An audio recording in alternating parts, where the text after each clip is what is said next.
शेतकरी मित्रांनो, मागच्या आठवड्याभरापासून संपूर्ण महाराष्ट्रामध्ये पावसाने धुमाकूळ घातलेला आहे. त्यामध्ये सर्वाधिक नुकसान झालेलं आहे ते म्हणजे शेतकऱ्यांचं.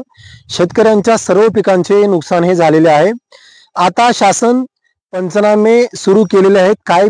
काही भागातील पंचनामे हे झालेले आहेत, काही पंचनामे सुरू आहेत, तर काही शेतकऱ्यांचे अजून पंचनामे होण्याचे हे बाकी आहेत. तर मित्रांनो, आजच्या व्हिडिओमध्ये आपण माहिती घेणार आहोत की आपल्या भागामध्ये जर अतिवृष्टी झाली असेल, आपल्या भागामध्ये, आपल्या शेतामध्ये, तर अतिवृष्टीचे पंचनामे कसे करायचे या व्हिडिओमध्ये आपण विस्तृत अशी माहिती घेणार आहोत. नमस्कार मित्रांनो, मी अनिल जांभळे, तुम्ही पाहतात मराठी तक युट्यूब चॅनल. शेतकरी मित्रांनो, जर तुमच्या भागामध्ये अतिवृष्टी झाली असेल तर तुम्हाला सुरुवातीला काम करायचं आहे ते म्हणजे आपल्या गावचे जे कृषी सहाय्यक आहेत यांच्याशी, त्याबरोबर तलाठी जे आहेत त्यांच्याशी आपल्याला संपर्क करायचा आहे. त्यांना सांगायचं आहे की अतिवृष्टीमुळे आमच्या पिकांचं नुकसान हे झालेलं आहे. त्याचबरोबर शेतकरी मित्रांनो, आता आपलं शासनाने पीक विमा पोर्टलमध्ये, पीक विमा पॉलिसीमध्ये आता बदल केलेला आहे. तुम्हाला जर वर्षीसारखं यावर्षी पीक विमा क्लेम करायची गरज नाही. काही शेतकऱ्यांनी पीक विमा क्लेम केलेला आहे, त्याबद्दल मी व्हिडिओ बनवलेला आहे. एक सेफ बाजू म्हणून आपण पीक विमा क्लेम देखील करून घेऊ शकता. तर मित्रांनो, पीक विमा क्लेम कसा करायचा याबद्दल मी व्हिडिओ बनवलेला आहे. तुम्ही तो व्हिडिओ देखील पाहून आपला पीक विमा क्लेम करून घेऊ शकता. तर शेतकरी मित्रांनो, मी तुम्हाला फॉर्मॅट दाखवतोय. एक पंचनाम्याचा फॉर्म आहे, त्याचबरोबर आपल्याला एक अँगल कॅमेरामध्ये जो काही फोटो आहे तो फोटो काढून घ्यायचा आहे. तो फोटो त्या पंचनामाच्या फॉर्म संगत जोडायचा आहे. त्याच्यावरती माहिती लिहायची आहे व ती जी माहिती भरलेला जो फॉर्म आहे पंचनाम्याचा तो आपल्या तलाठी किंवा कृषी सहाय्यक यांच्याकडे जमा करायचा आहे. तर आपल्याला इतकंच काम करायचं आहे.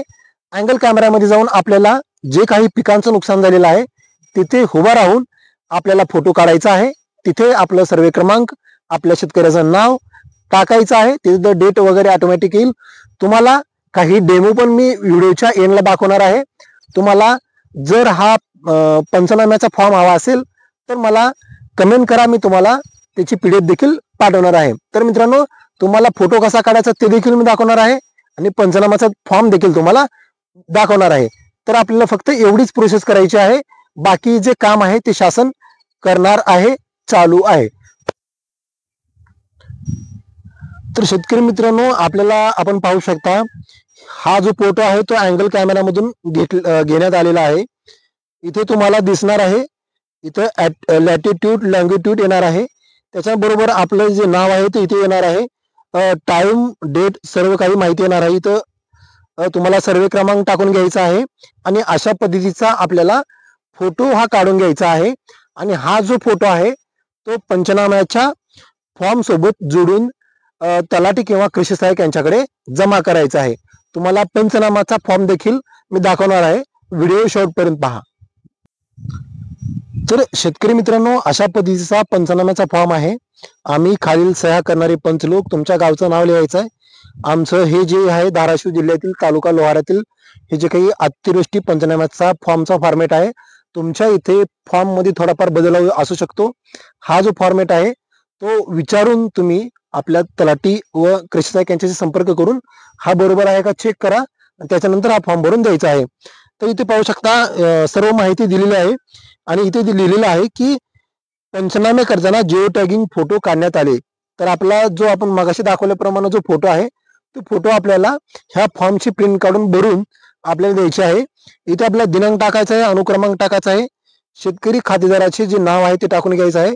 जमीन गट क्रमांक जे आहेत तुमचे एक असेल किंवा एकापेक्षा अधिक असतील तर तुम्हाला एकाखाली एक टाकायचं आहे. गटातील क्षेत्र टाकून घ्या, पिकाचे नाव टाकून घ्या व ही जी माहिती आहे बाकीची ती तलाठी किंवा आपले जे कृषी सहाय्यक यांच्याशी संपर्क करून भरून घ्या. त्याचबरोबर संबंधित खातेदाराची स्वाक्षरी इथे जो मला दिसत असेल इथे तुम्हाला सही करून द्यायचा आहे. तर अशा पद्धतीने आपल्याला अतिवृष्टी पंचनामा फॉर्म हा भरून द्यायचा आहे. आपल्या प्रत्येक जिल्ह्यामध्ये थोडेफार बदल असू शकतात, परंतु आमच्याकडे असं चालू आहे. तुमच्याकडे कसं चालू आहे ते कमेंट बॉक्समध्ये कमेंट करा. व्हिडिओ कसा वाटला तो जरूर कळवा. परत भेटू एक उपयुक्त माहिती घेऊन. तोपर्यंत जय हिंद, जय महाराष्ट्र.